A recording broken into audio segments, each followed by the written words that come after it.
Alhamdulillahirabbil alamin wa bihi nasta'inu ala murjana waddin. Wassalatu wassalamu ala asyrafil anbiya'i wal mursalin sayyidina Maulana Muhammadin wa ala alihi wa sahbihi ajmain, amma ba'du. Yang terhormat guru kita tercinta Buya Yahya beserta keluarga, semoga Allah Subhanahu wa taala senantiasa memberikan kepada beliau umur yang panjang dalam ketaatan serta sehat walafiat, dan dipermudah dalam segala urusannya, baik urusan dunia maupun akhiratnya, terutama dalam urusan dakwahnya. Amin amin ya rabbal alamin.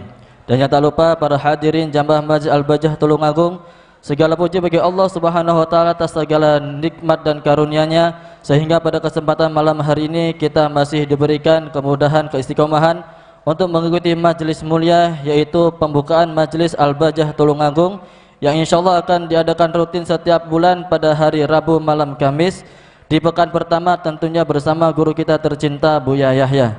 Untuk itu marilah kita siapkan hati dan pikiran kita untuk menerima ilmu-ilmu yang akan beliau sampaikan. Kepada beliau guru kita tercinta Buya Yahya kami persilahkan.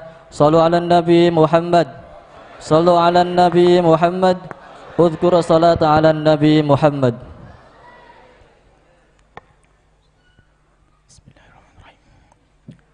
Assalamualaikum warahmatullahi wabarakatuh.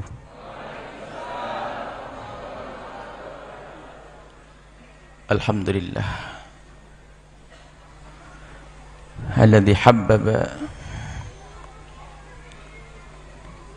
ahibba'ahu al-khaira wal akhirah. Fassalatullahi wassalamuhu ala habibina sayyidina Muhammadin wa ala alihi wa ashabihi wattabi'ina lahum bi ihsanin ila yaumiddin. Allahumma ya Rabbana habib ilayna ma ahabbahu habibuka sayyiduna Muhammad. Atina ya Rabbana fi hadhihi dunya hasanah wa fil akhirati hasanah. A'inna ya Rabbana ala islahi akhiratina.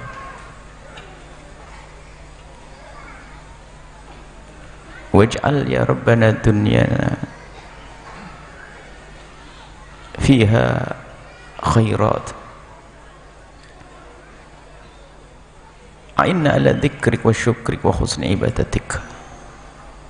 Allahumma ya Rabbana wa ya ghafiradz dzunubi ighfiridz dzunub wa ya mufarrijal kurubi farrijil kurub wa ya satiral uyubi isturil uyub ya 'allamal ghuyubi barakatil habibil mahbub. Urzuqna ya Rabbana at-taubata qabla al-maut wasyahadata 'indal maut wal jannata ba'dal maut. Amma ba'd. Yang sangat kami cintai, kami muliakan para perindu ridha Allah, para pecinta baginda Nabi Muhammad sallallahu alaihi wasallam, para habaib zuriyah baginda Nabi. Semoga seperti Allah mempertemukan kita saat ini, Allah mempertemukan kelak kita di surga bersama baginda Nabi sallallahu alaihi wasallam. Allah yang menguasai lahir dan batin kita. Mari memohon kepada Allah, semoga Allah memberikan kepada hati kita kecintaan yang sesungguhnya kepada baginda Nabi Muhammad sallallahu alaihi wasallam. Allah yang menguasai hati kita, mari memohon kepada Allah, semoga Allah merindukan, memberikan ke hati kita kecintaan kepada akhirat, sehingga kita bisa menjadi orang yang hidup di dunia, berjuang di dunia untuk akhirat. Berjuang di dunia untuk akhirat maknanya luas. Berjuang di dunia maknanya luas, berkiprah di dunia, menjadi manusia yang sesungguhnya yang disebut oleh Allah sebagai inni ja'ilun fil ardi khalifah, aku jadikan di muka bumi khalifah. Khalifah di sini adalah manusia yang tugas sejatinya adalah melestarikan semesta dengan kebaikan-kebaikan untuk kebaikan nanti di akhirat.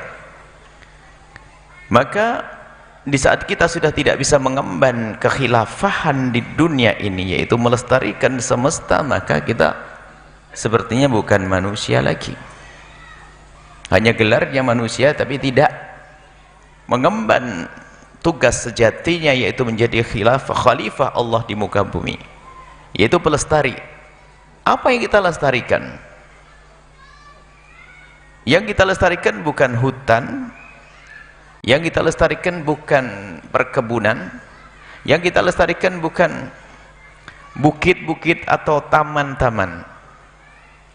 Akan tapi yang kita lestarikan adalah siapa yang menghuni semesta ini, yaitu dari bangsa manusia, untuk lestari kehidupannya nanti di akhirat. Jadi bukan sekedar kita melestarikan pohon dan sebagainya, ya itu tugas, sebagian dari tugas kita. Akan tapi lebih penting dari itu semua, bagaimana kita menjaga manusia ini agar baik di dunia. Sebab kalau sudah manusia itu baik di dunia, lestari semesta, dan akan lestari juga nanti di akhirat. Nah, untuk bisa berjuang kita di dunia dengan serius untuk akhirat, bukan berarti orang harus melarat, tidak. Si kaya pun boleh di sini. Kesempatan bagi si kaya, kalau dia punya kekayaan, jadikanlah kekayaanmu adalah untuk akhirat. Yang punya jabatannya pun demikian. Yang tidak mampu pun ternyata niat besar di dalam hatinya pun menjadikan dia mendapatkan pahala. Dan ternyata begitu mudah berjuang untuk akhirat. Kita cukup niat yang serius pun Allah akan kasih, Allah beri kepada kita. Dan niat di dalam hati, kesungguhan di dalam hati. Akan tapi kalau niat di dalam hati ini berubah, kita mencari dunia, ternyata untuk dunia nggak ada akhiratnya, maka kita akan sia-sia. Mencari tahta bukan untuk akhirat, maka tahta yang sia-sia. Dan kalau sudah kita mencari tahta bukan karena Allah, mencari harta bukan karena Allah, mencari jabatan bukan karena Allah, maka ketahuilah, selagi maksud kita berubah selain Allah, maka disinilah peluang syaitan untuk masuk kepada kita, untuk menjadikan kita hamba yang mencari tahta hanya untuk tahta, untuk dunia, mencari dunia untuk dunia, hingga menjadilah orang yang berebut urusan dunia. Dan itulah yang disebutkan oleh baginda Nabi dalam satu riwayat. Dan majlis kita akan kita akan menghadirkan di majlis kita mungkin ahadithul akhlak, ya, hadis-hadis tentang akhlak, ya. Mungkin rentetan dari majlis ke majlis ada kesinambungan. Jadi kalau dulu mungkin di majlis ini ada kesinambungan kurikulum, tapi kesinambungan kurikulum itu adalah gabungan antara majlis dan majlis. Jadi mungkin majelis ini nanti dilanjutkan majelis berikutnya, tidak tahu di mana. Karena kalau nanti sini menyelesaikan kurikulumnya, pindah ke majelis lagi sama yang dibahas. Sementara majelis kita diikuti oleh Al-Bahjah TV, akhirnya yang di Al-Bahjah TV itu lagi nanti. Jadi akan berganti-ganti. Maka kalau Anda bisa hadir di majelis ini untuk punya kesinambungan, maka ikuti majelis selanjutnya. Kalau Anda tidak bisa menghadiri karena di tempat yang jauh, mungkin ada di Bogor, Anda tidak bisa pergi ke Bogor, Anda bisa mengikuti Al-Bahjah TV, kesinambungannya, silsilahnya. Sudah kita mulai kemarin di Pekanbaru, dan kita lanjutkan saat ini adalah tentang hadis Nabi SAW yang diriwayatkan oleh Imam Muslim, ya. Allah, baginda Nabi pernah bersumpah, wallahi, demi Allah, inni la akhafu alaikum an tusyriku ba'di. Nabi bersumpah, sungguh demi Allah, aku tidak khawatir kalian terjerumus dalam kesyirikan. Nabi menyebutkan, aku tidak khawatir kalian terjerumus dalam kesyirikan. Bukan berarti umat Islam tidak ada yang syirik pada akhirnya, tidak. Ada, tapi ada sesuatu yang lebih dahsyat lagi yang ditakuti Nabi. Walakinni akhafu alaikum, dalam riwayat akhsha alaikum, Imam Muslim meriwayatkan, walakinni akhafu alaikum ad-dunya, walakinni akhafu alaikum an tanafasu, kalian berlomba-lomba an tanafasu fiha, Walakinni akhsha 'alaikumud dunya. Aku khawatir kepada kalian tentang urusan dunia, lalu kalian berlomba-lomba, berantem, bermusuhan gara-gara urusan dunia. Dan di situ ada hadis lagi. Baginda Nabi menyebutkan tentang hadis dhib. Hadis dhib, ma dhibani ja'i'ani ursila fi ghanamin bi afsada laha min hirsil mar'i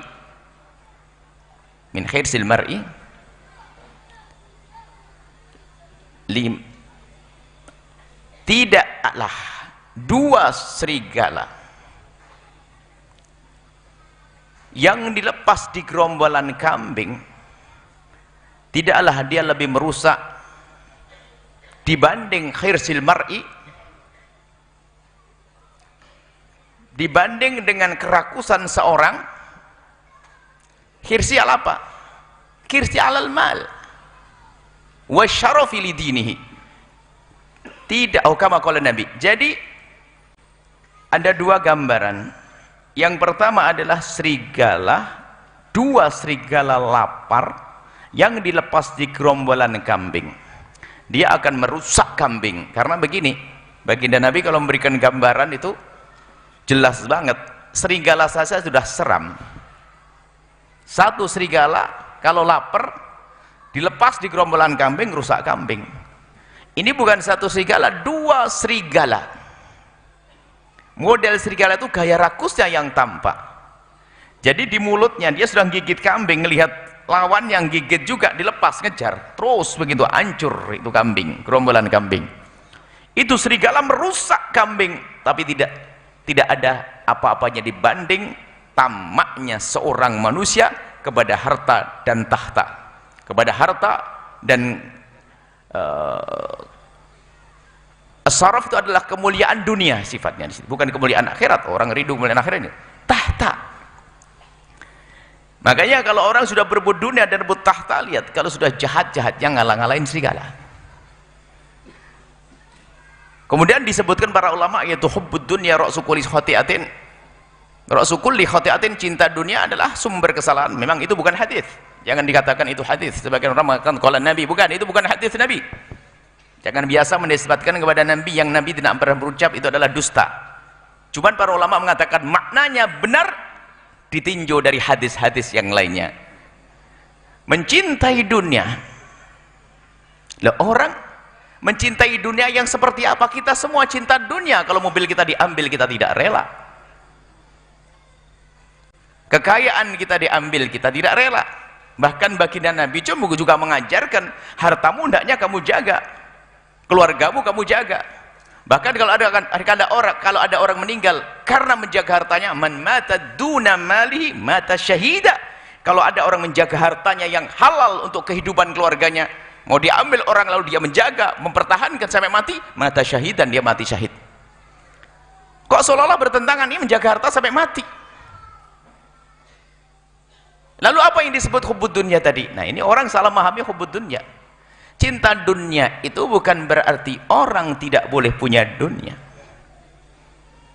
Akan tapi yang tidak boleh adalah menjadikan dunia tersebut, itulah yang dimaksud cinta dunia yang salah. Kita semua mencintai dunia.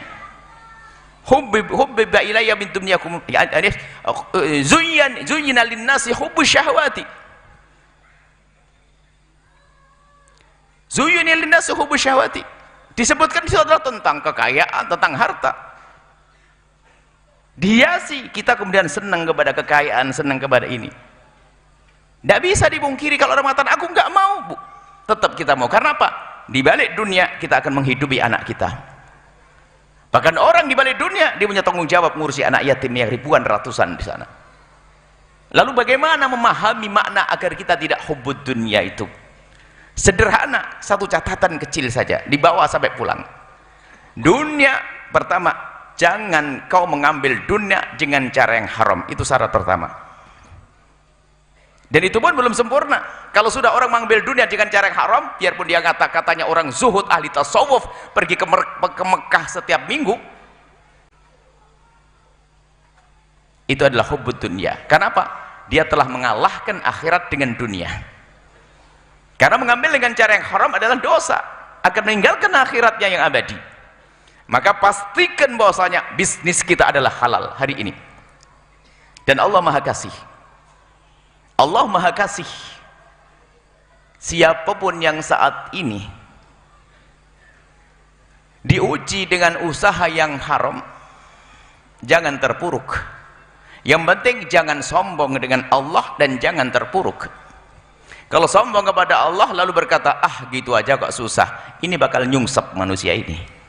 Akan tapi kalau dia dengan keinsafan, aku masih berada dalam kubang keharaman, usahaku haram, usahaku ini adalah tidak benar, insaf dulu dan berkeinginanlah, niatlah untuk meninggalkan yang haram menuju yang halal. Biarpun mungkin dia belum bisa meninggalkan yang haram hari itu, mungkin minggu depan, mungkin bulan depan, yang penting ada niat di dalam hati untuk hijrah, meninggalkan keharaman. Itu aja dulu.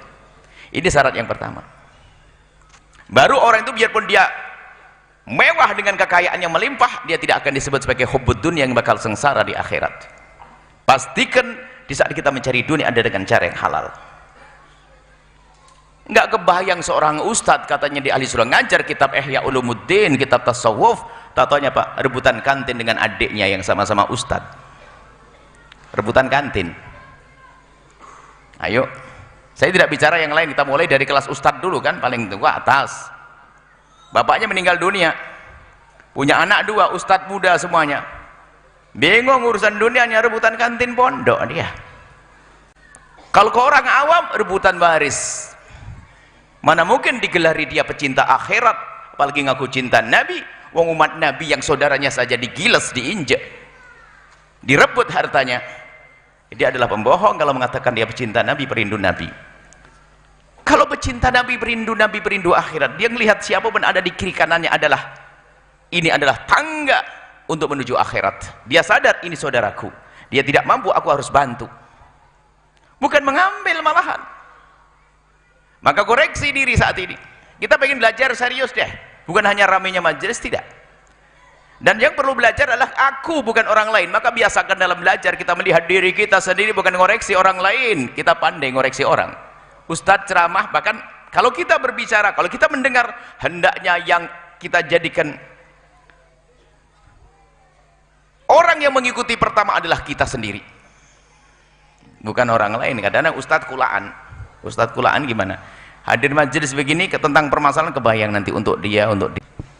Padahal kita yang lebih perlu dengan petuah tersebut. Jangan sampai kita lupa petuah itu adalah untuk kita. Sehingga khotib Jumat kalau mengingatkan, usikum wa nafsi bitaqwallah, wasiatnya untuk diriku sendiri juga. Baik, yang pertama adalah halal. Tapi kami ingatkan yang masih terpuruk dalam keharaman, terjerumus dalam keharaman, jangan putus asa. Pintu pengampunan Allah sangat luas, tapi catatannya sadar dulu. Makanya jangan suka berhujjah kalau suatu ketika usaha kita, bisnis kita disifati oleh seorang ustadz bahwasanya, Pak Haji itu kayaknya nggak benar. Marhaba ya ustadz, Kiai Habib terima kasih. Baru kita berpikir bagaimana kita meninggalkan keharaman tersebut. Tapi kalau gayanya kayak sombong, ah susah banget dekat ustadz, banyak larangan, kapan maju, ketahuilah dia bakal nyungsep. Orang kaya ahli surga juga banyak, orang melarat juga ada. Sebab urusan surga nggak ada urusannya dengan dunia dan kemelaratan, nggak ada. Kalau kita bicara tentang surga itu, di surga itu ada raja juga loh ya, ada sultan, Raja Daud, Raja Sulaiman, Abdurrahman bin Auf, 10 orang diberi kabar gembira kalau di ahli surga. Sahabat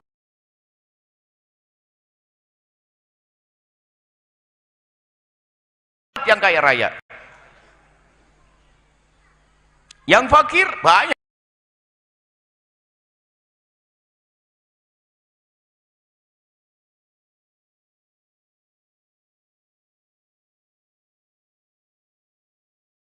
Abu Hurairah, dia orang yang sangat fakir karena termasuk min ashabis suffah. Ashabus suffah itu orang hijrah dari kampungnya, ingin dekat dengan Nabi karena tidak punya kekayaan. Dia hidup di suffat masjid. Suffah itu adalah di masjid yang berhadapan. Jadi kalau ada masjid, kalau ini mihrabnya masjid, ada tempat yang dibangun di situ menghadap ke sini, di situ tinggal di masjid tapi tidak di dalam masjid. Hidupnya tidak lama dengan baginda Nabi, tapi beliau Abu Hurairah bisa mengumpulkan hadis yang sangat banyak karena sangat dekat dengan Nabi.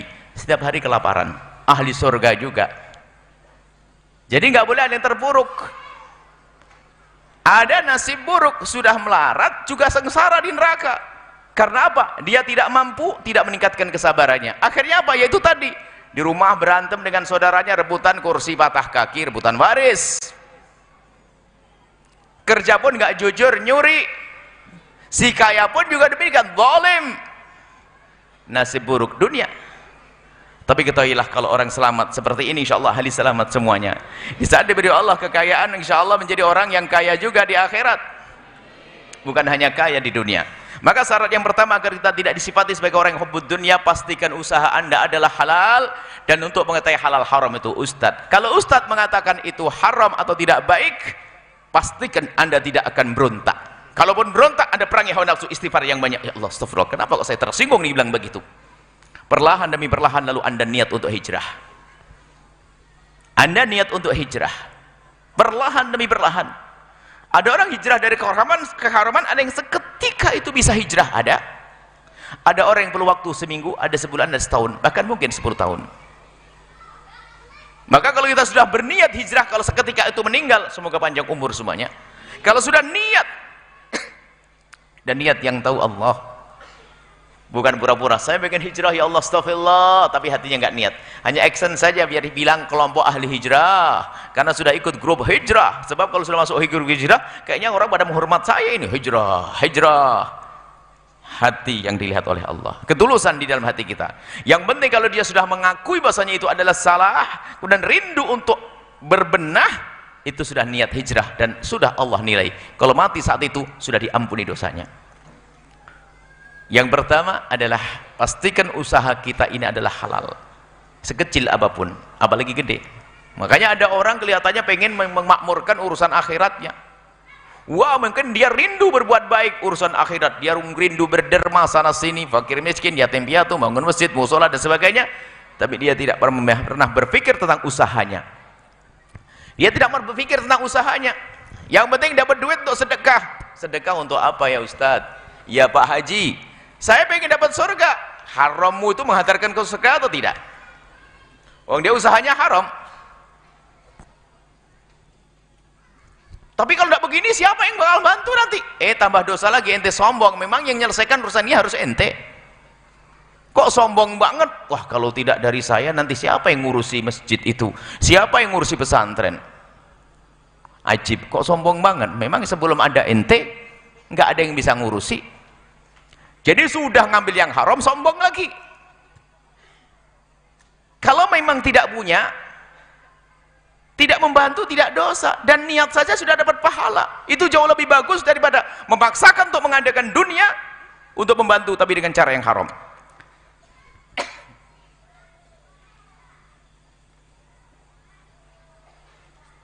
Memang yang banyak tertipu adalah orang yang senang kebaikan. Sebab setan itu kalau menjerumuskan orang tidak langsung suruh melakukan yang haram, itu namanya tazyin setan, hiasan setan. Setan itu menghiasi, membisikkan. Nggak ada setan menjerumuskan kau ngambil yang haram, kau zina, nggak ada. Setan kalau goda manusia nggak pernah dia menjelma manusia pakai pistol senjata, kau bunuh dia, kau zina, nggak ada. Membisikkan. Ya kayak tadi itu, dia komunikasi dengan hawa nafsu kita, sehingga dia berbuat baik yang banyak tapi tanpa sadar. Karena itu seruan daripada setan, dia ternyata juga melakukan dosa yang kebaikan yang dilakukannya tidak cukup untuk membayar dosa-dosanya. Ada orang kaya berbuat baik dengan harta yang halal, dia pangkat tinggi. Ada orang fakir punya niat, disebutkan pada zaman Nabi Ribtah ini. Ada orang melihat orang kaya ternyata banyak berderma, orang itu rindu, aku ingin seperti dia, mati sudah dapat pahala yang sama, nggak usah capek cari dunia. Yang nasib buruk ini adalah dia ingin berbuat baik akan tapi dengan keharaman. Dipikir dia berbuat baik, sesungguhnya dia telah melakukan kejahatan. Ayo kita koreksi diri kita, nggak usah tengok-tengok orang lain, sebab urusan kita urusan diri kita sendiri. Ini yang pertama. Yang kedua, syarat untuk tidak disebut kita sebagai orang yang pecinta dunia adalah jangan kau ambil duniamu untuk berbuat sesuatu yang menjadi sebab Allah murka. Jangan kau ambil dunia yang Allah berikan kepadamu untuk sesuatu yang menjadi sebab Allah murka. Banyak kisahnya. Koreksi diri sendiri. Jangan sok suci aja semua dari kita. Semua koreksi, iya sih. Sudah terlanjur bagaimana? Pintu maaf Allah luas lah. Kalau urusan dengan Allah mah gampang. Pokoknya segera sadar, tobat. Dan mungkin setelah ini aku tidak akan berbuat begitu lagi. Sudah cukup itu. Jadi kalau harta kita, yang apapun tahta kita, yang Allah berikan kepada kita, kita gunakan untuk kemurkaan Allah, maka ketahuilah, berarti kita telah mendahulukan dunia daripada Allah, dan itu golongan hubbud dunia. Sebab mengartikan hubbud dunia, cinta dunia kayak apa sih? Selama ini orang ngerti cinta suami istri kan begitu. Cinta dunia kayak apa sih? Karena kalau sudah bicara cinta dunia itu bandingannya tentang akhirat. Bukan bandingannya cinta dunia dengan cinta istri, enggak, bukan nyambung ini. Cinta dunia itu bandingannya cinta akhirat. Semakin kita mencintai dunia lalu lupa akhirat, ya sengsara. Tapi semakin orang cinta akhirat, akan menjadikan dunia untuk akhirat. Jadi yang kedua adalah tadi, jangan sekali-kali menggunakan karunia yang Allah berikan kepada kita, kekayaan tersebut, untuk sesuatu yang Allah murkai. Suatu ketika ada orang bertanya, kepada seorang guru, seorang murabi, seorang syekh, ya syekh, alumu nafsi ala syai'in. Ya syekh, aku tuh mencaci diriku akan sesuatu hal. Sang syekh itu berkata, apa yang kau caci terhadap dirimu? Apa yang kau caci dari dirimu? Dia menjawab, ya syekh, aku mencaci diriku, di dalam diriku ada hubbud dunia. Aku menyalahkan diriku karena aku merasa di dalam diriku ada hubbud dunia. Sang syekh tersenyum. Orang hubbud dunia itu tidak akan pernah merasa seperti yang kau rasakan. Adapun engkau adalah bukan orang hubbud dunia. Yang merasa dirinya ada hubbud dunia, maka itulah orang yang jauh daripada hubbud dunia. Orang yang merasa dirinya cinta dunia, takut cinta dunia, maka akan hilang cinta dunia dari hatinya. Sebab berani bertanya begitu, jadi tanya, syekh, aku merasa di dalam diriku ada hubbud dunia, maka aku caci diriku karena cinta dunia itu. Saya ngomong hubbud dunia tadi belum saya terjemahkan, pusing nanti hubbud dunia, hubbud dunia. Dijawab, selagi di hatimu ada rasa seperti itu, berarti hatimu adalah terbebas daripada hubbud dunia. Hubbud dunia yang tercela, hubbud dunia sampai belum melanjutkan. Semua dari kita mencintai dunia. Akan tapi yang menjadi masalah adalah di saat cinta kita kepada dunia mengalahkan akhirat. Tapi kalau dunia mau kau jadikan untuk akhirat, hubbud cinta duniamu menjadi cinta akhirat. Makanya dengan syarat-syarat tadi, kau ambil dengan cara yang benar, kau gunakan yang menjadi sebab Allah ridho. Biarpun digunakan untuk keridhaan Allah, tapi mengambil dengan cara yang tidak benar, masih urusan dunia dia, karena sanjungan dia. Orang berbuat baik katanya ingin bangun masjid, bangun musola, bangun pesantren, bangun apa saja, katanya ingin dapat surga. Benar atau tidak? Terus usahamu yang haram itu menghantarkan ke surga? Ya enggak juga. Terus bagaimana? Kamu katanya ingin surga tapi usahamu haram. Bahkan sebagian ulama memastikan bahwasanya karena dia belum kenal Allah. Sebetulnya dia berbuat baik seperti itu hanya karena ingin disanjung. Disanjung manusia bahwasanya dia adalah orang paling dermawan. Dia telah membangun masjid di beberapa tempat. Dia telah nyantuni fakir miskin ribuan orang. Masya Allah, hanya itu saja. Karena bukan pengen dilihat oleh Allah. Kalau pengen dilihat oleh Allah, nggak mau dia melakukan sesuatu yang diharamkan untuk apa? Tidak mau dia melakukan kebaikan dengan cara yang diharamkan oleh Allah. Sehingga bahasa sederhananya adalah, tujuan sebaik apapun, kalau kita raih dengan cara yang salah adalah salah. Wudhu itu bagus, caranya pakai air kencing, kapan bisa suci? Nggak bisa. Maka dari itu yuk, setelah itu kita mikir, selama ini apa harta yang Allah berikan kepada kita, kita gunakan untuk apa sih? Karunia-karunia Allah berikan kepada kita, kita gunakan untuk apa sih? Belum lagi kalau kita bicara tentang ancaman-ancaman, hakikat syukur kepada Allah adalah menggunakan sesuatu yang Allah berikan kepada kita untuk yang Allah ridhai, itu syukur. Maka kapan kita menggunakan karunia Allah untuk yang Allah murkai, maka kufur nikmah, ingkar nikmat, inna adzabi lasyadid, siksa Allah sangat pedih. Siksa. Kemudian terakhir, semua dari kita itu punya peluang untuk punya surga tinggi. Semua dari kita ini peluangnya sama. Yang ustadz paling alim sama orang yang katanya paling bodoh, peluangnya sama. Peluangnya sama untuk sukses di akhirat. Satu kuncinya, yang pertama adalah insaf. Biasakan ilmu sadar diri deh. Insaf. Insaf itu sadar kelemahannya, sadar kekurangannya. Sebab ada orang kalau nggak insaf, nggak menyadari tentang kekurangannya, maka dia nggak ngerti apa yang dibutuhkannya. Kalau dalam pepatah ya seperti, biarpun dia di tempat yang baik, tidak menyadari kalau dia punya hajat dengan kebaikan, maka dia bisa saja di tempat yang baik dia terhinakan, biarpun di medan laga, karena nggak kenal Allah yang sesungguhnya. Kelihatannya berbuat baik di tempat yang baik tapi masuk neraka. Kisah orang yang mati di medan laga tapi disebut oleh Nabi orang ahli neraka. Bagaimana mati di medan laga ahli neraka? Ada beberapa kisah, kurang lebih ada 3 kisah yang serupa, yang mirip-mirip. Di antara adalah orang yang berjuang hanya pengen dianggap batal, pejuang, pahlawan, dan dia jago dalam perang, masuk tendang sana tuh hebat dia. Rupanya niatnya bukan karena Allah, pengen disebut sebagai seorang pahlawan. Allahumma sholli ala Muhammad, Allahu Akbar, kelihatannya begitu, tapi dia hanya pengen disanjung kalau dia seorang pahlawan. Kalau zaman dulu nih, saya kalau tidak kelihatan di media kayaknya bukan dianggap pahlawan nih, jadi pasti dia berbuat untuk dipandang di media. Misalnya pengen dilihat, ternyata mati di medan laga dia dianggap sebagai orang yang mati su'ul khotimah. Kok bisa?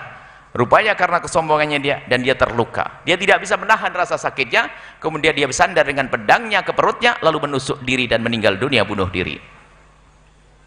Dan kisah yang serupa adalah ada orang disebut sebagai ahli neraka, bingung orang bagaimana orang mati di medan laga tapi dia adalah ahli neraka. Rupanya apa? Dia berperang tapi dia rindu dunia, dunia yang kecil. Dia menginginkan selembar kain bagus di medan perang. Karena biasanya dalam perang itu adalah nggak boleh pasukan mengambil harta rampasan kecuali setelah dibagi oleh imam. Rupanya dia tertarik dengan itu, dimasukkan ke bajunya, berubah niatnya, yang semula karena Allah menjadi karena dunia. Meninggal dia dianggap sebagai orang matinya sangit, bukan mati syahid, mati sengsara dia. Permasalahannya apa? Khianat di tempat yang baik. Jadi pengurus masjid ngambil keropak masjid, duit masjid. Kelihatannya di tempat yang baik, jadi pengurus musola, madrasah, yayasan, mengambil dengan cara yang benar. Naudzubillah. Lah semuanya terjadi kemana Pak? Dia telah menjual akhiratnya, membuang akhiratnya hanya untuk dunia. Padahal nggak seberapa yang didapat hanya selembar kain, hanya uang ratusan ribu, tapi runtuh agamanya, dan itu akan berkembang. Maka dari itu yuk kita semuanya, kita punya peluang besar, semuanya punya peluang, nggak ada beda. Bukan berarti orang kaya lebih dekat ke surga, orang alim lebih dekat ke surga, enggak. Semua yang punya ilmu insaf, keinsafan di dalam diri, menyadari kekurangannya, menyadari kesalahannya, maka itu menjadikan seorang hamba terangkat, mudah terangkat tinggi-tinggi. Biarpun dia katain seorang fakir, katain dia orang yang tidak punya ilmu.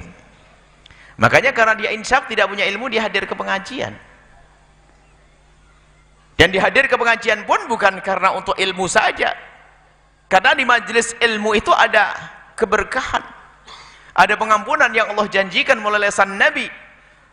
Sampai Allah berjanji, bi'izzati wa jalali, demi kemuliaan dan keagunganku aku telah ampuni siapapun yang datang, biarpun di majelis tidur dia,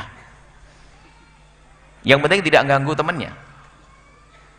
Hadir ke majelis saja sudah diampuni oleh Allah, biarpun dia nggak faham. Urusan faham nomor nanti, datang dulu ke majelis. Semoga panjang umur. Kalau seandainya gini bareng mati semuanya, ya kita ketemu lagi di surga, panjang umur tapi. Karena ini di taman surga. Kan indah semuanya. Yakin ini taman surga? Yakin Nabi menyebutkan? Yakin taman surga? Senang kalau masuk surga? Sendiri atau sama suami, Bu? Suami diajak enggak? Sama istri enggak? Anaknya di mana? Boleh masuk surga anaknya? Lalu di mana anaknya? Masih sekolah. Sekolah? Baik, kalau sekolah sekarang suruh nonton Al-Bahjah TV. TV-nya TV apa, Bu? Ganti Al-Bahjah TV nanti. Seandainya anak nggak bisa ngaji, Ma, besok mau ujian. Oke. Dengar pengajian hanya 1 jam. Al-Bahjah TV.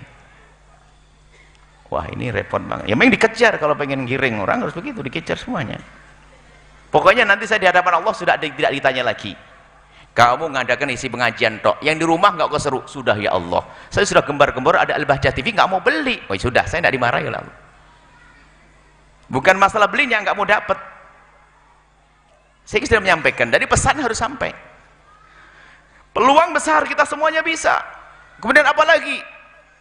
Ada orang kaya raya, tetangga kita misalnya, dia bisa menuntut kepada kita, ya Allah, tuh masukkan neraka kiai itu. Kenapa? Dia jadi kiai untuk dirinya sendiri. Saya itu tetangganya banyak duit, gak pernah diajak, makanya saya mati dalam keadaan gak punya amal baik. Saya dikejar malah malaikat. Makanya mending saya ngomong, hei hamba Allah yang diberi oleh Allah kekayaan, ayo berjuang. Biar pesan saya ini membebaskan saya dari tuntutan di akhirat. Jangan sampai Anda meninggal dunia dalam keadaan fakir. Anda harus kaya. Jadilah orang kaya di dunia dan kaya di akhirat. Sisihkan rezeki Anda. Ada program kemuliaan yang dibangun oleh para habaib, para guru-guru di kiri kanan Anda. Dan tidak harus ke Al-Bahjah kok. Kok sombong banget Al-Bahjah ini apaan? Cuma kami perlu memamerkan juga di Al-Bahjah ada banyak program.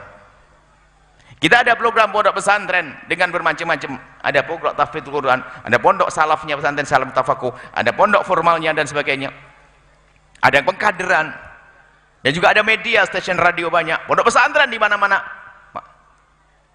Kita mengajak saja, tugas kami mengajak. Sebelumnya kita banyak ngajak itu hanya pokoknya nanti saya nggak ada, pokoknya banyak alasan deh di hadapan malaikat kalau ditanya, sudah ngajak saya, selesai. Tapi kalau saya diam bisa saja. Sampai saya guyonan suatu ketika dengan seorang kiai yang soleh, yang baik. Kiai, Masya Allah santrinya banyak, Kiai. Alhamdulillah. Ini bisa mengantarkan kita ke surga, Kiai. Amin, Alhamdulillah. Tapi Kiai jangan-jangan nanti di stop di pintu surga, nggak boleh masuk. Kenapa? Kamu hanya ngurusi pondok saja. Di sana banyak orang di luar yang rusak gara-gara media. Ente nggak ngurusi media. Orang rusak gara-gara televisi dan radio. Kiai ngomong apa? Wah, masa ada pertanyaan begitu? Ya bisa jadi. Lalu gimana? Paling tidak ada greget. Karena hari ini anak-anak kita rusak dengan media. Betul kan? Anak ini rusak dengan media. Semampu kita. Biarpun media ibaratnya suatu gedung, kita bisa membuat tandingan, media tandingan hanya segede gelas ini, nggak ada masalah. Yang penting di hadapan Allah kita tidak ditanya. Maka kami seru di Al-Bahjah banyak program. Kita ada stasiun radio ada berapa puluh ke belas ya. Ada di Aceh, ada di Pontianak, dan Bantam, ada ini semuanya. Itu semua hamba Allah hanya modal kita ngomong, ayo, ayo, ayo, ayo. Dan kami selalu jangan sampai ada yang ketinggalan. Karena program ini besar. Dari ujung ke ujung ngeling semuanya ini. Jadi pahalanya ngalir terus. Pahalanya ngalir terus. Nah ini insaf dulu bahasanya, saya perlu kepada itu. Maka hei hamba yang diberi Allah jabatan, jadikan jabatanmu sampai akhirat. Jangan sampai pensiun di dunia pun di akhirat nggak dapat apa-apa. Hei hamba yang diberi Allah kekayaan. Lalu yang fakir bagaimana? Anda punya panjatan doa yang dikabul Allah. Allah karena Allah indal munkasirati qulubuhum. Allah bersama orang-orang yang hatinya sedih dengan kekurangan rizki, sering sakit dan sebagainya. Maka hei hamba yang diuji dengan sakit, Anda dengan Allah. Abdi maridtu falam ta'udni. Ditegur orang yang tak peduli dengan orang sakit. Karena Allah bersama orang sakit. Maksudnya apa? Pengampunan Allah, rahmat Allah. Maka kami seru kepada Anda yang di rumah menyaksikan acara ini. Jika Anda orang yang sakit, panjatkan doa. minta, ya Allah kirimkan hamba-hamba yang soleh ahli surga untuk bisa berjuang dengan program-program yang dihadirkan oleh tim. Minta gitu aja, ya Allah kirimkan ahli surga deh, insya Allah besok yang bergabung yang ditanya ahli surga. Saya tidak bisa milih, yang milih adalah doa saja, ya Allah kirimkan ahli surga yang bisa berjuang bersama kami ya Allah, gitu saja. Dan tolong doakan wahai hamba yang lagi sakit, siapapun yang telah berjuang kepada bersama kami, mohon didoakan semoga Allah memberikan ketulusan, dan semoga Allah kembalikan pada mereka di dunia dengan kebaikan sampai di akhirat untuk diri dan keluarga mereka. Jangan ditinggal keluarganya karena mereka niat baik. Hai hamba yang sakit, anda yang fakir sekali, yang sering kekurangan, tapi anda orang yang soleh atau solehah, panjatan doa anda dikabul, maka doakan mereka. Bersama kami banyak hamba-hamba terkasih, hamba pilihan Allah, membantu untuk bangun pesantren di sana sini, masya Allah. Bingung sampai ada pondok yang belum pernah kita kunjungi, kan begitu. Ada yang 6 tahun kita kunjungi, kemarin 6 tahun, alhamdulillah bisa kunjung. Jadi subhanallah. Justru yang kami yakini orang-orang seperti itu karena orang ikhlas. Membuat pondok bukan karena kami, biarpun kami nggak datang tetap jalan. Tetap jalan, karena berbuat bukan karena kami. Karena mereka kenal Allah. Ada yang 3 tahun, ada yang 2 tahun. Tulungagung sama Blitar nih dapat jatah banyak nih, sering ketemu kita nih. Alhamdulillah kita sering ketemu. Apa ya? Ya dan orang Blitar. Tulungagung kita, masya Allah. Ini ya, jadi keinsafan dalam diri kita semuanya. Jangan merasa putus asa. Siapapun anda, semua orang diberi Allah pintu surga masing-masing. Tinggal anda masuk atau tidak. Jangan sampai ada yang merasa saya nggak punya pintu surga. Salah. Tadi sampai yang nggak mampu. Orang bisa berjuang dengan hartanya kalau punya harta. Nggak punya ilmu dengan ilmunya, dengan tenaganya, dengan idenya, dengan panjatan doa. Termasuk ibu ngajari, ibu yuk ikut pengajian, bagian daripada dakwah. Ibu tolong TV-nya diganti dong. Betul masalah media, betul-betul kami sedih. Kita bertemu, kita menyelesaikan permasalahan anak-anak yang melakukan satu pelanggaran syariat. Sumbernya adalah dari apa yang ada di koceknya, handphone. Televisi yang diberikan oleh ibundanya ada di rumah, internet yang dibebaskan dengan alasan untuk sekolah. Maka kita harus mengejar itu semuanya. Insya Allah ini selamat semuanya, amin. Ini adalah pingka berapa? 1 ya? Pingka 1 di sana, pingka 2 sebelah. Dan doakan juga semoga Allah yang telah memulai ini, yang masih hidup nggak kelihatan, yang sudah wafat nih beliau, yang mulia Abah Zainuri, beliau Abah Haji Zainuri, beliau menikmati hari ini karena beliau termasuk dengan anak putra-putra beliau. Makanya kita pengen seperti itu. Kalau masih hidup kita enggak. Termasuk pejuang-pejuang yang masa pandemi ini banyak yang kembali kepada Allah karena ingin segera menikmati amal-amal baiknya. Yang telah meninggal Allah ampuni dan angkat derajat beliau. Ya masih hidup panjang umur, semakin luas dalam berdakwah, berjuang, semakin besar nanti kiprah kita, sehingga semakin dekat dengan baginda Nabi. Ini saja yang bisa kami sampaikan. Wallahu a'lam bissawab. Syukran jazilan kami haturkan kepada guru kita tercinta Buya Yahya. Semoga apa yang beliau sampaikan menjadi ilmu yang bermanfaat dan dapat kita amalkan dalam kehidupan sehari-hari, amin ya rabbal alamin. Baik para hadirin, selanjutnya memasuki segmen tanya jawab. Kami akan memberikan kesempatan kepada para jamaah bagi yang ingin bertanya langsung kepada guru kita tercinta Buya Yahya. Kami persilahkan dengan masing-masing 1 pertanyaan. Dari jamaah laki-laki 1 pertanyaan dan dari jamaah perempuan 1 pertanyaan. Namun sebelumnya kami akan membacakan pertanyaan yang datangnya dari media sosial. Assalamualaikum Buya. Assalamualaikum warahmatullahi wabarakatuh. Saya hamba Allah dari Tulungagung, izin bertanya. Berdosakah seorang istri yang menyuruh-nyuruh suaminya seperti menyuruh mencuci baju dan lain-lain? Ceritanya si istri adalah wanita karir yang sibuk dengan pekerjaannya, jadi tidak sempat mengerjakan pekerjaan rumah tangganya secara optimal. Terima kasih atas jawabannya Buya. Wassalamualaikum warahmatullahi wabarakatuh. Assalamualaikum warahmatullahi wabarakatuh.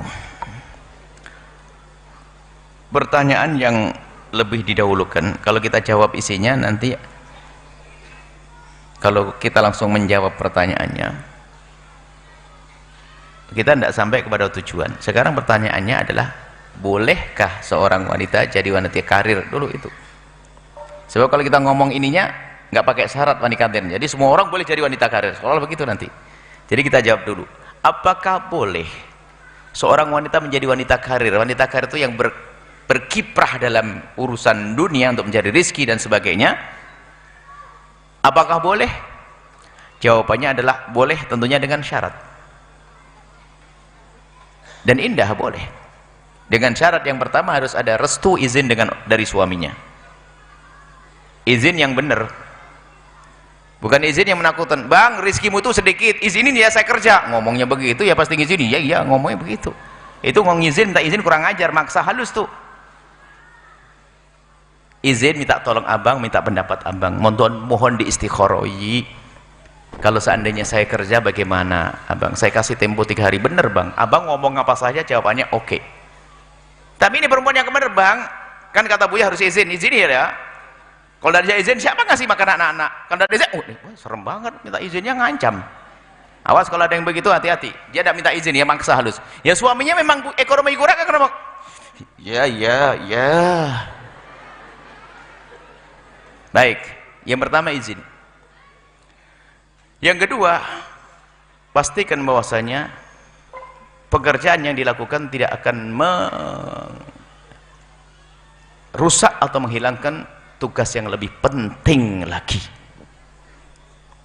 Apakah urusan anak atau urusan keluarga, urusan suami?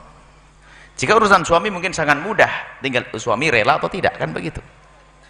Suami sabar atau tidak misalnya. Jadi harus cerdas dong dia. Jangan sampai dia buru uceng kelangan delek. Wong Jawa Timur, orang Sumatera nggak ngerti Buya ngomong apa itu. Nah, dia ngejar kecil, kehilangan yang gede. Itu nggak benar, berarti nggak cerdas ya. Oke, anggap saja sudah rapi, di rumahnya tertata. Tugasnya sebagai seorang wanita adalah tertata. Hak-hak suami juga terpenuhi. Yang ketiga adalah dia akan bekerja di tempat yang terhormat, tidak terhinakan dia. Terhormat, tidak terhinakan. Yang keempat, umum seperti orang lainnya, pekerjaannya pasti halal dong. Yang kelima paling berat, tidak menjadikan dia sombong kepada suaminya. Dan ini yang paling banyak dilanggar. Sehingga banyak gampang menjadi janda itu kapan dia sudah mulai punya duit, punya masalah sedikit langsung saya bisa membayar, ngajukan cerai. Kalau dulu tidak punya duit masih berpikir, sehingga tertunda cerainya, hamil lagi dia punya anak. Tapi gara-gara punya uang langsung, wah ini bahaya. Tapi kalau seorang wanita hebat ahli surga, dia semakin tawadhu. Kenapa? Suami itu yang dia tidak bisa mencari rizki, dia sedih sebetulnya. Jangan malah digencet dengan apa-apaan abang ini, suami apaan, kayak patung di rumah. Tapi mesti satu, setiap kali setiap datang mungkin harus minta maaf abang, mohon maaf, makasih abang gitu. Tapi di sisi lain suami harus tahu diri dong. Ada suami itu masya Allah, kita menemukan suami itu ajib, sudah tidak kerja, kerjaannya marah-marah sama istri. Setiap akhir bulan gajian itu akhir bulan ya, saya tidak pernah gajian, bingung ya, gaji akhir bulan. Setiap akhir bulan sudah nunggu mana gajinya. Waduh, ini laki-laki model apa itu? Pasti yang salah juga yang nikahi, yang perempuannya menemu di mana itu? Laki-laki model begitu, laki-laki itu tanggung jawab cari nafkah. Kalau ternyata dia lemah mencari nafkah pun dia harus sadar, bukan dengan kesombongan, minta maaf, apalagi istrinya yang menggantikannya. Bekerja mungkin dia tidak mampu, mungkin dia jatahnya jatah bangkrutan, tidak dagang kecuali bangkrut. Suami yang bermain karena dia terlalu lembut, dipinjami oleh ini gampang habis, dagangan habis. Istri bermain, tapi dia tidak boleh sombong seorang suami, tidak boleh sewenang-wenang, apalagi malah menikmati ongkang-ongkang dia. Ya itu naudzubillah. Ini laki-laki model apa itu? Dia laki-laki bukan laki-laki. Masa kalau memang dia nggak mampu ekonomi karena sakit dan sebagainya, dia tetap menghormati istrinya. Tapi ingat, sang istri harus punya ketawaduan. Dan yang paling banyak adalah menjadi sombong dia, sewenang-wenang. Ya itu tadi. Lah ada hubungan dengan pertanyaannya. Lah kalau sang istri meminta, jangan bahasa menyuruh dong, suami istri itu kan main suruh-suruhan dong, kita perlu merubah kalimat, minta tolong kepada suaminya untuk misalnya menanak nasi gimana. Kalau bahasa cinta sih nggak ada masalah, jangankan wahai istriku kok hanya menanak nasi, aku suruh naik ke puncak gunung pun akan aku turuti, gitu bahasanya, karena bahasanya bahasa indah. Kalau sudah dalam suami istri sudah mulai saling merendahkan, ya kayak tadi memerintah, bukan. Karena istri kebetulan harus berangkat pagi-pagi, mungkin dia seorang profesional, dokter dan sebagainya, suaminya pulang, minta maaf bang, mohon maaf bang ya, dedeknya nanti gimana, abang minta maaf, salim yang serius gitu, peluk yang serius, minta maaf gitu. Tapi kalau bahasa, bang terus ya, jangan anu loh ya, jangan lupa loh, jangan telat tuh, ngorok dok, aduh, ini ya. Dan memang kadang suaminya bener ngorokan, tapi pun juga tidak boleh dimarah-marahi gitu, cara yang lembut. Jadi jika wanita tersebut memang tidak bisa menjalankannya karena ada tugas yang sudah diizinkan oleh suami, ya tinggal bahasanya yang cantik dong, bang mohon maaf, sampai di kantor, bang terima kasih bang, abang sudah masakan, abang mohon maaf, itu sebenarnya tugas saya bang ya, SMA nya gambar lovo yang 15 jadi gitu loh, tahu diri dong. Jadi sama-sama indah, hidup tuh nggak susah, yang bikin susah otak kita yang bodoh. Hidup suami istri berantem, tidak ada masalah wanita karir. Pada zaman Nabi ada kok wanita karir. Ada kisah wanita karir ya. Suatu ketika ada seorang wanita berkata, ngadu ke Rasulullah, ya Rasulullah, saya itu punya suami suka bangkrutan, nggak punya apa-apa, kere lah, nggak punya apa-apa. Lalu Nabi bertanya, lalu selama ini kamu makan pakai apa? Ya alhamdulillah saya masih punya, ada peninggalan korma dari kebun dari orang tua saya, jadi kami makan begitu. Jadi yang ngasih nafkah kamu? Iya bu ya. Ada iya ya Rasulullah. Karena kasus ini ada pertanyaan sebenarnya mirip ke saya, maka saya bingung. Ada seorang gara-gara jadi pegawai negeri, ya kan? Betentang-betentang gimana bu ya, kalau saya jadi pegawai negeri, suami saya pengangguran, yang ngasih nafkah saya, mirip. Jadi banyak kisah begini. Nah akhirnya apa? Nabi berkata, ada pilihan. Yang pertama, seorang suami kalau tidak bisa memberi nafkah kepada istrinya, maka sang istri sah kalau dia minta cerai. Sebab urusan makan gak bisa ditunda. Masa makannya neng, makannya minggu depan, gak ada. Harus makan hari ini. Kalau tidak bisa ngasih, berikan dia kesempatan untuk bisa bebas, mungkin mencari suami lain lagi yang lebih enak. Cuman wanita ini wanita solehah dan punya hati, punya cinta. Kok nggak enak banget, opsi pilihannya nggak enak ya Rasulullah. Ada pilihan lagi ya Rasulullah. Ada pilihan yang kedua, yaitu kamu yang mencukupi dan kamu dapat pahala double. Pahala kamu memberi nafkah dan pahala kamu sambung silaturahmi kepada anak dan suamimu. Apa kata wanita tersebut? Ya Rasulullah, saya milih yang kedua aja deh. Nah ini wanita karir hebat. Biar aku yang mencukupi tapi aku dapat dua pahala. Selesai kisah ini. Kisah ini dibaca oleh orang yang datang setelahnya, kayak grup-grup wanita zaman ini. Diam-diam dia ngomong begini, wah enak jadi wanita begini. Akhirnya doanya berubah, ya Allah jadikan suamiku melarat biar saya saja yang kaya. Bisa saja niatnya begitu, nggak ada masalah juga seandainya suaminya melarat. Yang penting dia niat untuk berkhidmah, bukan niat untuk maksudnya apa? Jangan sampai menghargai suami hanya karena dia punya uang. Di saat dia terpuruk lalu kita hinakan, nggak boleh. Jadi dalam keadaan pun harus tetap bahagia. Jawabannya adalah boleh saja. Kalau memang sang istri tidak bisa melakukannya, perlu bantuan seorang suami, tapi dalam irama tolong menolong, bukan irama perintah dan merintah. Itu saja insyaallah. Semoga Allah memberikan keindahan dalam rumah tangga kita. Suaminya cukup rezekinya, istrinya juga masya Allah solehah, gitu ya. Nggak, utangnya segera terbayar, tidak ada yang terhinakan di antara kita, indah semuanya ya. Wallahu a'lam bishawab. Syukron jazilan atas jawabannya. Kemudian kami persilahkan untuk jamaah laki-laki yang ingin bertanya, kami persilahkan.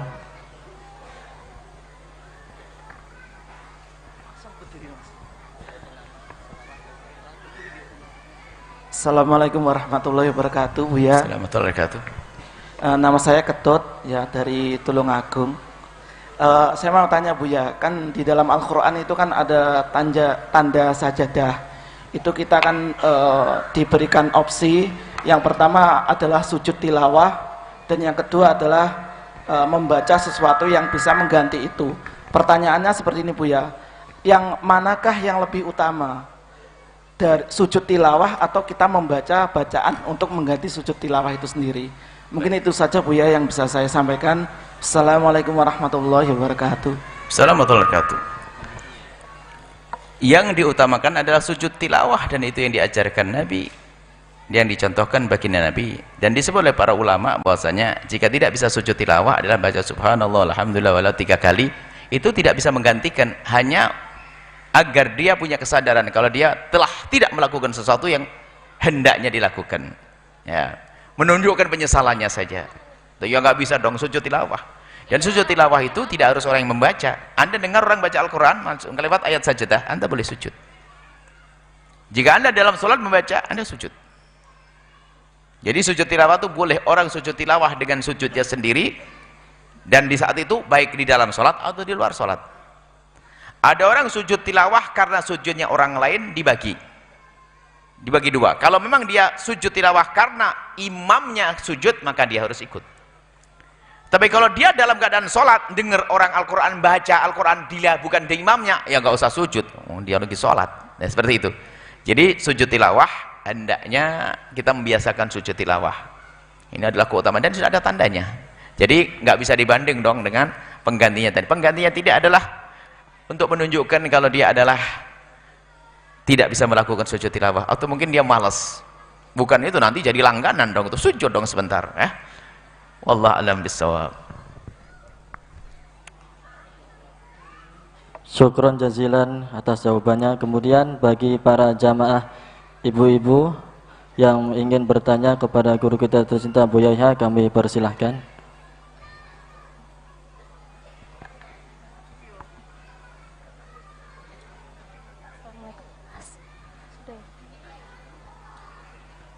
Assalamualaikum Buya. Assalamualaikum warahmatullahi wabarakatuh. Saya Erma dari asal Balikpapan. Masya Allah. Saya ingin menanyakan tentang hukum riba. Kalau misalkan perekonomian lagi surut, terus kita menyekolahkan anak dengan cara hutang dari bank. Hukumnya gimana Bu ya? Baik, itu yang kita bahas pada pertemuan saat ini. Ada orang ingin berbuat baik tapi dengan cara yang tidak baik, maka tidak akan membuahkan kebaikan. Kalau Anda menyekolahkan anak lalu Anda mengambil pinjaman dari yang diharamkan, yang ada ribanya, maka Anda ini, bukan Anda, jika ada seorang, saya tidak membuat contoh orang yang bersangkutan atau siapapun, anggap ada orang, Anda insya Allah wanita solehah, baik. Jika ada orang ingin berbuat baik atau nyekolahkan anaknya tapi dengan dana yang haram, pinjam dengan ada ribanya, maka pertama dia dosa di saat seperti itu. Lebih dari itu dia sombong, dia seolah, jadi dia tidak menggantungkan keberhasilan kepada Allah tapi kepada sekolah yang ia pilih, sehingga dia memaksakan harus sekolah di situ. Kalau memang kita tidak mampu membiayai anak kita di sekolah yang mahal, cari sekolah yang murah. Ada sekolah yang lainnya. Tapi kalau dia memaksakan harus itu karena sekolah favorit, sekolah hebat, semua yang keluar itu bisa jadi begini, memaksakan, dia nggak, seolah-olah lebih tahu dari Allah. Dia sombong kepada Allah. Artinya dia ingin menjadikan anak sukses tidak bergantung kepada Allah. Seolah-olah ia menjadikan anak sukses adalah sekolah tersebut, bukan Allah. Sebenarnya keropos imannya dia. Maka kami ingatkan, kalau memang Anda nggak mampu nyekolahkan anak Anda sekolah di tempat sekolah yang mahal, menurut Anda mahal yang gampang sukses, ketahuilah yang beri sukses adalah Allah. Anda pergi sekolah yang lebih murah lagi yang sekiranya Anda mampu, atau bahkan lulus sekolah yang gratis. Masih ada kok hari ini. Nggak mau anak saya dan saya, ya karena sudah terdidik untuk sombong, sekolah keren, wah. Jadi biasanya, jadi orang yang punya utang kadang memaksakan anaknya sekolah di tempat yang mahal. Karena apa? Dalam khayalannya kalau sudah anaknya sekolah tempat yang mahal, dia kumpul sama orang kaya jadi kaya, padahal tambah nyucuk utangnya. Wong kumpul-kumpulannya saja kuliner mahal, nanti ada bagi-bagi tas suruh bayar, minggu depan bayar, macam-macam sombong-sombongan. Ini nggak bisa. Jadi tidak diperkenankan seperti itu. Kalau memang kalau ada orang mendidik anaknya harus dengan harta yang bersih. Karena apa? Biar hatinya itu bersih, ada nur. Kalau dengan keharaman, anna yustajabu lidzalik, bagaimana akan dikabul doanya? Seolah-olah dia telah itu tadi mendahului Allah. Seolah dia nggak perlu Allah. Yang menjadikan sukses adalah Allah, bukan sebuah sekolahan. Ini saja insya Allah. Jadi peringatan buat semuanya. Jangan memaksakan dengan biaya yang mahal, tapi ternyata kita tidak mampu. Banyak sekolah-sekolah yang free, gratis, yang murah, yang bisa terjangkau. Orang-orang besar tidak semuanya keluar dari sekolah besar, ada sekolah kampung. Kalau orang besar di sekolah yang besar biasa, tapi ada orang besar sekolahnya kecil, berarti dia menjadikan besar sekolahnya. Jadi kan anak-anak Anda hebat bukan karena sekolah hebat, anak Anda hebat karena bergantung kepada Allah. Wallahu a'lam bishawab. Kemudian saya tambah lagi, bagi siapapun yang ternyata menjadi orang seperti yang disebutkan, menyekolahkan anaknya dengan modal yang haram, lagi-lagi kepada topik pengajian Allah Maha Kasih, sadarlah Anda, Allah Maha Pengampun. Tinggal ingin berubah gitu saja. Saya akan berubah, anak saya akan saya pikirkan bagaimana selanjutnya. Kalau Anda tidak mampu, jangan paksain di situ. Yang penting Anda niat saya untuk hijrah meninggalkan keharaman itu. Peringatan pertama. Yang kedua, bagi Anda yang sudah benar cara cari rezekinya, kemudian melihat saudara kita yang masih urusan dengan riba, tolong jangan rendahkan dia. Tanda orang baik yang sesungguhnya tidak akan menjadi sombong. Mungkin dia tetangga, bisa saja dia menangis dengan riba yang selama ini dialaminya. Maka kalau kita sudah terbebas dari riba, melihat saudara kita yang masih berurusan dengan riba, hendaknya kita mandang mereka dengan mata kasih, jangan merendahkan. Apalagi jangan, Ustadz gombal, haji gombal, mondokin anaknya, tapi ternyata masih dengan riba. Nggak boleh kita merendahkan, kita sedih, kita doain semoga Allah berikan lihat rezeki yang cukup begitu, yang halal, yang bersih. Ingat, jangan merendahkan siapapun dari hamba Allah yang terlihat di mata kita masih dalam keterpurukan, kenistaan. Karena apa? Kita tidak tahu apa yang ada di hatinya. Mungkin dia orang yang menjerit setiap malam, cuman dia tidak terlihat oleh mata kita. Jangan suudon kepada siapapun, justru sebaliknya. Pandang mereka dengan mata kasih dan sayang. Kalau kita melihat saudara kita masih terpuruk dalam apa saja, makan haram, kerjaan haram, kehinaan, panjatan doa, semoga Allah mengampuni, Allah memberikan kesadaran, dan Allah memberikan pintu halal. Itu saja, wallahu a'lam bishawab. Syukron jazilan atas jawabannya. Kemudian bisa ditutup dengan doa keberkahan. Bismillah. Ada untuk Cirebon, untuk Tulungagung dan Blitar, ada program pendidikan di sini. Ada pendidikan tafakuh, ini sebentar nanti kita mampir ke situ untuk meresmikan. Tafakuh itu ada pesantren salafnya. Ada pendidikan formalnya, putra dan putri, Pingka 1, Pingka 2, dan semua dalam tahap pembangunan. Semua dalam tahap pembangunan. Dan kalau pembangunan pondok itu nggak boleh berhenti. Penuh di sini, kita akan pindah tempat lain. Sebab apa? Kita sampai mati harus begitu. Nggak boleh, nggak ada selesai sampai mati. Berjuang terus sampai dicabut nyawa kita, dalam keadaan kita berjuang. Maka kami suruh kepada semuanya, ini Pingka. Dulu tuh nggak ngerti Pingka itu apa ya, awal-awal. Tapi setelah itu dikenalkan Pingka, pinggir kali, Pingka. Tapi ini keren di luar negeri, Pingka. Keren. Jangan diterjemahin tidak enak, pinggir kali, Pingka gitu ya. Tapi Pingka ini insya Allah hamba-hamba terkasih Allah, ayo jangan ragu. Intinya kalau insya Allah gedungnya tambah, sesuanya juga tambah, tidak usah khawatir insya Allah. Bismillah. Maka kami seru kepada siapapun, sambungkan hati Anda, biarpun hanya dengan 1.000 rupiah, karena Anda tidak punya kecuali 1.000. Yang punya 100 ngasih 1.000, pelit kepada Allah. Yang bisa kasih 100 kasih 100, yang bisa 1 juta 1 juta. Yang penting jangan Anda tertinggal dari rombongan kemuliaan. Tapi kalau Anda ingin bersedekah, berbuat baik, ada catatannya. Pasti Anda tidak punya utang yang sudah jatuh tempo. Ya, kita tidak ngajari orang punya utang maksain ke sini. Pasti Anda sudah bayar zakat Anda. Dan Anda pastikan saudara Anda yang lebih butuh, Anda perhatikan lebih dulu. Mungkin ada saudara sakit, Anda lebih baik ngurusi saudara Anda yang sakit, niatin, ya Allah, dengan sakit saudaraku, sedekahku ini, semoga kau kirim ahli surga untuk membangun al-bahjah. Jangan sok deh saudaranya ditinggal bangun al-bahjah. Kami juga tidak senang begitu. Anda tidak punya perasaan dong, saudaranya nyungsep masuk rumah sakit, Anda bangun al-bahjah. Bukan hal yang baik. Pondok itu adalah mengajari yang baik. Makanya utang yang jatuh tempo, kalau utangnya belum jatuh tempo dan Anda punya gambar untuk bayar, boleh-boleh saja sedekah. Kemudian Anda tidak punya utang zakat, beresin zakat Anda. Kemudian tidak ada yang lebih memerlukan di sana.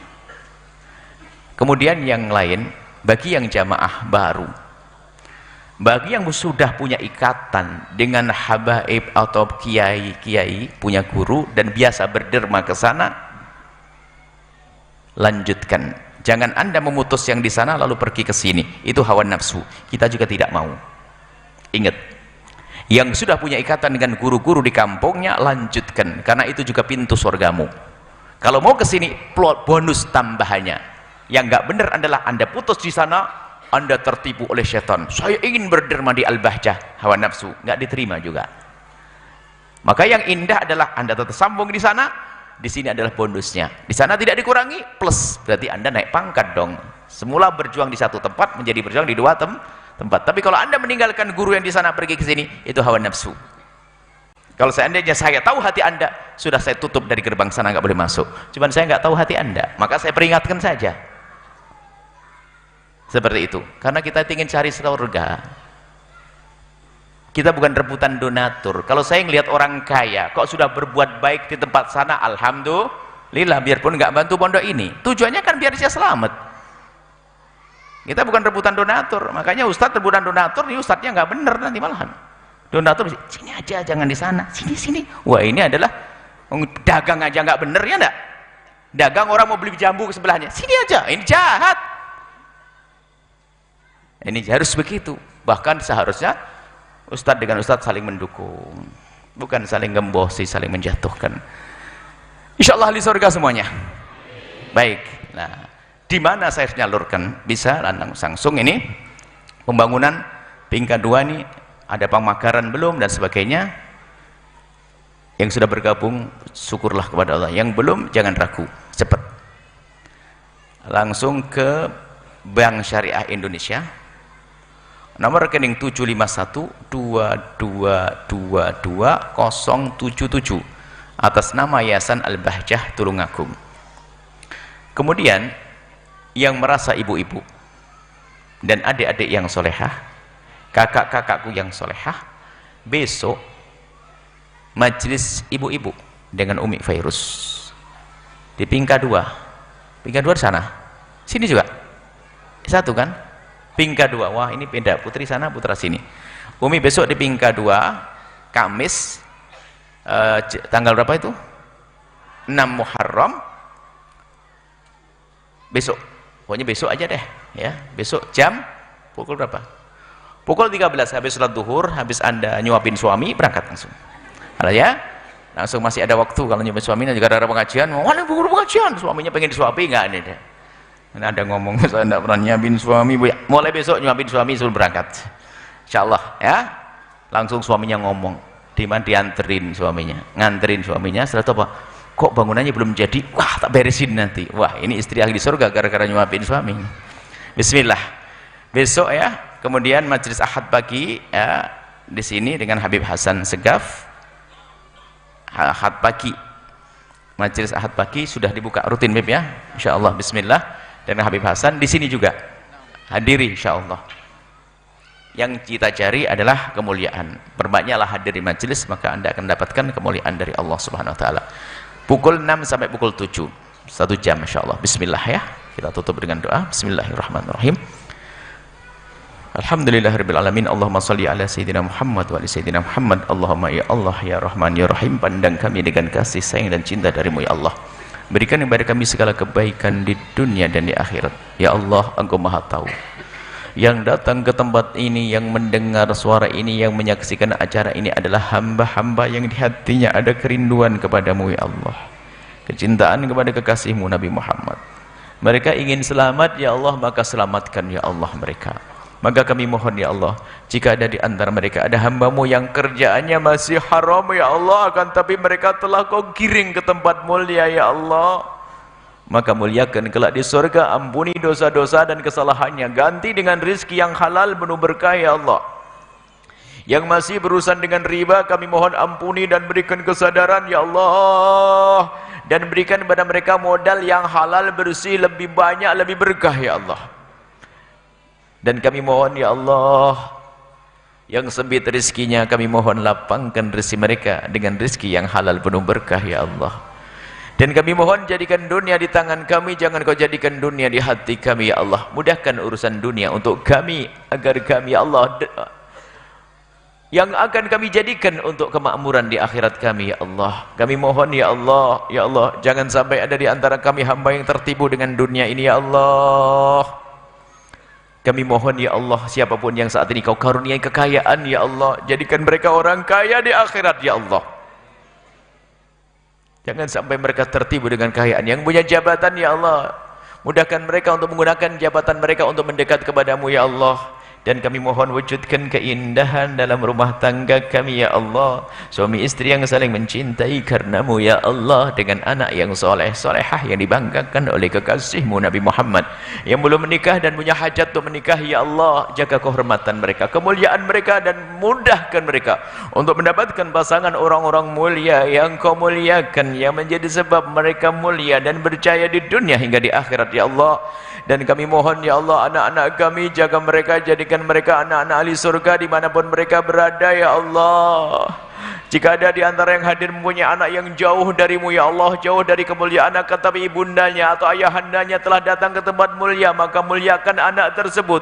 Sejauh apapun mereka saat ini dalam kesesatannya, dalam kesalahannya, mereka adalah hambamu dan engkau maha kuasa untuk membawa mereka kepada kebaikan. Maka kembalikan anak-anak itu ya Allah kepada kebaikan, dan jadikan orang tua mereka ridha dengan anak-anak tersebut, dan jadikan anak-anak itu anak yang dibanggakan kelak ya Allah.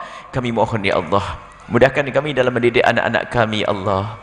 Tetangga-tetangga kami jaga mereka, jadikan mereka tetangga ahli surga. Dan kami mohon ya Allah, kirimkan ke tempat ini hambamu yang tulus dan ikhlas ahli surgamu ya Allah, yang bisa berjuang bersama kami. Dan kami mohon ya Allah, jadikan kami bersama mereka, jangan tinggalkan kami ya Allah. Dan kami mohon ya Allah, berikan kepada semua yang telah berjuang bersama kami segala kebaikan di dunia dan di akhirat, untuk diri dan keluarga mereka, keturunan mereka ya Allah. Engkau maha tahu siapa mereka dan di mana mereka ya Allah. Berikan ketulusan, kebaikan ya Allah, dunia dan akhirat. Dan kami mohon ya Allah, jauhkan kami dari permusuhan, perselisihan, kebencian, dendam, dengki di antara kami. Maka kami mohon ya Allah, jika ada orang berbuat salah kepada kami, menyakiti kami, zalim kepada kami, aniaya kepada kami, memfitnah kami, menggunjing kami, prasangka buruk kepada kami, kami mohon ampuni mereka ya Allah. Ampuni mereka ya Allah, berikan kesadaran kepada mereka ya Allah. Jangan hukum mereka karena mereka umat kekasihmu Nabi Muhammad, dan hilangkan benci dan dengki di hati kami ya Allah. Dan kami mohon, engkau maha tahu, ada ya Allah hamba-hambamu yang sebelum ini hadir di tempat ini. Kami masih ingat wajah-wajah mereka ya Allah, tapi saat ini telah kembali kepadamu ya Allah. Muliakan mereka ya Allah, muliakan mereka ya Allah, dan sampaikan semua kebaikan yang terjadi di tempat ini kepadanya. Engkau maha tahu ya Allah, engkau maha tahu ya Allah. Dan panjangkan umur kami dalam ketaatan serta sehat walafiat. Dan kami mohon ya Allah, berikan kepada kami semua husnul khotimah. Kami ingin mati dalam keadaan iman. Para santri Allah, pandang mereka dengan kasih sayang-Mu. Jadikan mereka santri-santri yang dibanggakan oleh kekasih-Mu Nabi Muhammad. Dan hamba-hambamu ini ya Allah, yang punya anak tidak masuk pondok pesantren, kami mohon tetap jaga ya Allah. Karena mereka senang dengan pesantren ya Allah. Dimanapun anak mereka berada, jaga mereka ya Allah. Dan rindukan kepada kemuliaan ya Allah, siapapun. Dan kami mohon berikan pada kami semua husnul khatimah ya Allah, mati dalam keadaan iman. Dan kami mohon ya Allah, jadikanlah ucapan kami di akhir hayat kami kelak, saat Engkau hendak mencabut nyawa kami. Kami ingin saat itu ya Allah, hati dan lidah kami mampu mengucapkan kalimat agung dan mulia, la ilaha illallah Muhammadur Rasulullah, la ilaha illallah Muhammadur Rasulullah, la ilaha illallah Sayyiduna Muhammadur Rasulullah sallallahu alaihi wasallam. Rabbana atina fid dunya حسنة وفي الآخرة حسنة وقنا عذاب النار وصلى الله على سيدنا محمد وعلى آله وصحبه وسلم الحمد لله رب العالمين. Habib Hasan Fatihah. Insyaallah.